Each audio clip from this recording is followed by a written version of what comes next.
শিক্ষার আলো থেকে বঞ্চিত হয়ে আসছে ঢাকার নবাবগঞ্জের বিভিন্ন ইটভাটায় কাজ করা শ্রমিক পরিবারের সন্তানেরা। তাদের জন্য আলোকবর্তিকা হয়ে এসেছে বর্ণমালা বিদ্যালয়।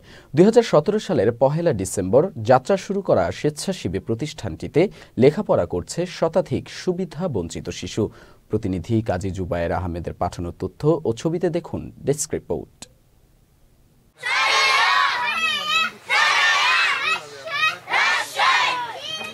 ঢাকার নবাবগঞ্জের চালনায় এলাকার ইটভাটাগুলোতে কাজ করে অসংখ্য মৌসুমী শ্রমিক। শীতের শুরু থেকে বর্ষা মৌসুমের আগ পর্যন্ত ভাটায় কাজ শেষে পরিবারের সাথে স্থায়ী ঠিকানায় ফিরে যায় তাদের সন্তানরাও। এমন ভাসমান জীবনের কারণে শিক্ষার আলো থেকে দূরে রয়ে যাচ্ছে কোমলমতি শিশুরা। তাদের আলোকিত জীবনের সন্ধান দিতে ২০১৭ সালের শেষ দিকে একদল স্থানীয় তরুণের হাত ধরে গড়ে ওঠে বর্ণমালা বিদ্যালয়, যা সত্যি এক প্রকার আলোর মশাল হয়ে আসে সুবিধা বঞ্চিত শিশুগুলোর জীবনে। একটা সময় যে শিশুরা কোনো অক্ষর চিনতে পারত না, সেই তারাই ৪ মাসে অনায়াসে আয়ত্ত করে নিচ্ছে পাঠ্য বইয়ের অনেকটাই।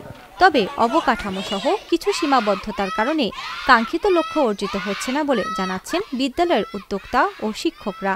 অবস্থানে যেমন ক্লাস 1 বা 2, 3 এরকম ভাবে যদি পড়াতে পারতাম, তাহলে হয়তো আমরা এতদিন এখানে একটা ভালো স্কুল গড়ে তুলতে পারতাম এবং এই বাচ্চাগুলোকে একটা সময় আমরা জাতীয় পর্যায়ে যে পড়াশোনার মান ওইখানে আমরা নিয়ে যেতে পারতাম। ঠান্ডা আর কি, বেশি শীত পড়লে আমাদের বাচ্চাদের একটু কষ্ট হয় পড়াশোনা চালিয়ে যেতে। এই সীমাবদ্ধতায় আছে। বর্তমানে আমাদের সবই আছে, কিন্তু আর কি ঘরটা যেন আরেকটু ভালো হলে আমাদের বাচ্চাদের জন্য সুবিধা হইতো। ভিতর থেকে একটা টান আসে, এই জন্য আর কি করে স্বেচ্ছায় আর কি। ইচ্ছা আছে ওরা যাতে কিছু শিখতে পারে, একটা স্কুলে ভর্তি হতে পারে এই জায়গা থেকে যাওয়ার পর, কিন্তু অনেকে হইতে পারে না আর্থিক অবস্থার জন্য। তো যতদূর সম্ভব আমরা করব, তারপরে দেখা যাক ওরা কি করে। খুব ভালো মতো পড়ে, আমরা যেগুলো শিখাই খুব মনোযোগ দিয়ে শিখে। যদি এখানে স্থায়ীভাবে কিছু একটা হইতো তাহলে সেটা আমাদের জন্য ভালো হতো।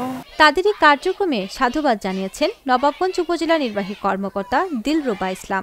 তার মতে, কেবল সরকারের দিকে তাকিয়ে না থেকে সকল শ্রেণী পেশার মানুষ এগিয়ে এলে আলোকিত হবে দেশ, দূর হবে বৈষম্য।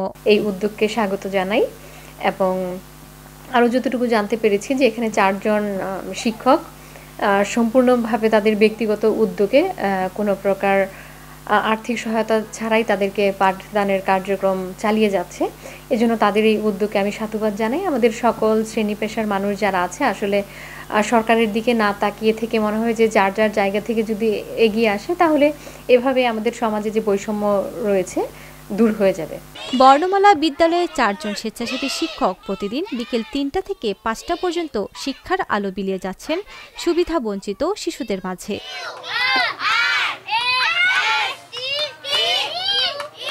পূর্ণিমা Raut, channel S news desk.